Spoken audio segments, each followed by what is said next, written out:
Amerika'nın Kudüs'ü İsrail'in başkenti olarak tanıma kararı almaya hazırlandığı yönündeki haberlerle ilgili üzüntülerimi bir kez daha ifade etmek istiyorum.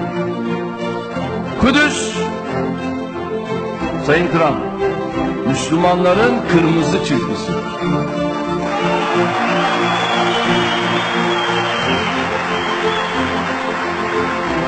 Filistin halkının yaraları kanamaya devam ederken, her gün hak ihlalleri, zulümler, baskılar sürerken, İsrail'e destek mahiyetinde böyle bir kararın alınması sadece uluslararası hukukun ihlali değil, aynı zamanda insanlık vicdanına da vurulmuş ağır bir darbedir. İslam İşbirliği Teşkilatı dönem başkanı olarak bu konunun sonuna kadar takipçisiyim. Eğer böyle bir adım atılacak olursa hemen 5-10 gün içerisinde İslam İşbirliği Teşkilatı Liderler Zirvesini İstanbul'da toplayacağız.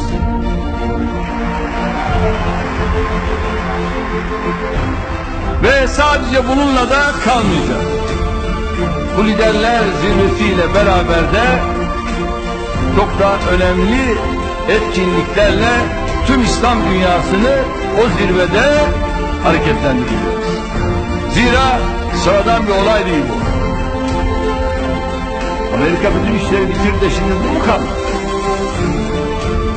Yağışla da işi bitirdi, bu mu kaldı? Şu anda Netanyahu, İsrail'de kendi içinde iç hesaplaşmalarını bitiremiyor.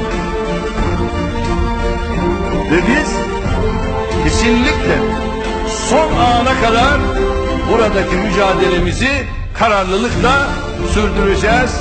Kaldı ki bu bizim diplomatik ilişkilerimizi İsrail'le koparmaya kadar da gidebilir.